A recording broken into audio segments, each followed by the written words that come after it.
Welcome to the President's Diary, where we take a look at His Excellency Dr. Mohamed Irfaan Ali's week of activities. His Excellency started this week by attending the memorial service for the 5 soldiers who tragically lost their lives in a helicopter crash in December 2023. The 5 men were Lieutenant Colonel Michael Charles, Colonel Michael Shahood, Lieutenant Colonel Sean Welcome, Staff Sergeant Jason Khan, and Brigadier Retired Gary Beaton. The President said the fallen soldiers were on a mission to exercise the oath of office in protecting every square inch of Guyana, and by extension, every Guyanese. These 5 heroes were more than just members of the Guyana Defense Force. They were fathers, husbands, brothers, and sons who dedicated their lives to a cause greater than themselves. And that is the first reminder I want to give to all of us, that as we recognize their contribution to our country, we must not forget that they were fathers, they were husbands, they were brothers, and they were sons. And that is why we pay enormous tribute to the families. We celebrate you, we uplift you, and we acknowledge you. On Sunday afternoon, the President pledged the government's continued support to the development of the game of chess in Guyana. His pledge was made during the one-day President's Cup Independence Day chess tournament at State House. On Monday, the government of Guyana announced it will be collaborating with the National Forensic Sciences University, NFSU, and the government of India to train and equip officers of the Guyana Police Force. Members of the GDF will receive training in investigative techniques, forensic science, cybersecurity, and forensic psychology. Irfaan Ali met with Professor Asha Srivastava, Professor and Dean of the School of Behavioral Forensics, Dr. Vishal Parmar, and Dr. Amit Tilang, High Commissioner of India.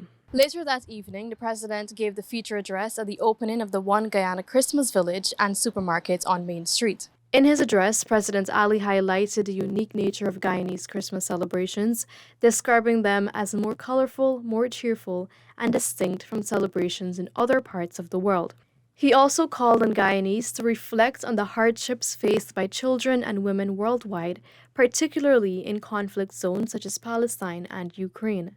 We cannot help but remember also that we live in a world in which children and women are suffering, be it in places of war, in places of conflict.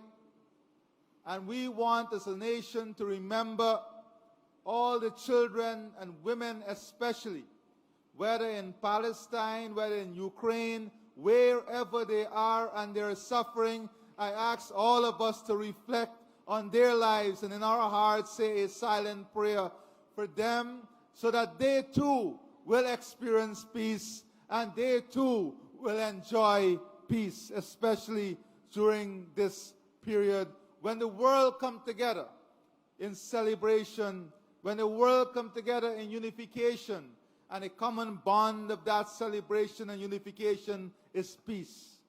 As a country, we will and must continue to do our part to propagate peace wherever it is needed, to support peace and to support every effort that will bring about a peaceful world and peaceful society. On Thursday, President Irfaan Ali engaged with the Guyanese diaspora in Miami, Florida. The evening was characterized by insightful discussions and a collective enthusiasm for the future of Guyana. His Excellency President Dr. Irfaan Ali visited the United States Southern Command, where discussions centered on defense and security cooperation. The President was accompanied by National Security Advisor Captain Jerry Govaya, Chief of Defense Staff Brigadier Omar Khan, Director of the National Intelligence and Security Agency Colonel Shelton Howell, and Guyana's defense attaché to the U.S. Colonel Julius Skeet. On Thursday evening, the head of state received the prestigious Wilson Award from the Wilson Center for his unwavering dedication to climate change and biodiversity. While delivering the feature address, the head of state emphasized the importance of leaders uniting to craft common policies to address global climate challenges, underscoring the need for a shared vision and collaboration. We live in a region, and I'm from a country where we have the highest biodiversity density in the world. We live in a world also in which we have lost more than 60% of our biodiversity. We have managed to keep our biodiversity intact, and that is remarkable. However, as much as we have been able to keep this intact, as well as the forests, we also recognize the fact that there must be an economic model to support the biodiversity and the standing forests that we're keeping alive. And that economic model must be able to put a value on these important global assets, and a proper pricing mechanism and market mechanism must be developed to value these assets. On Friday afternoon, President Ali hosted dinner for hinterland scholarship students attending schools in Georgetown. Following this, the president presented the prestigious trophy, medals, and a prize of US $500,000 to the champions of the Global Super League 2024.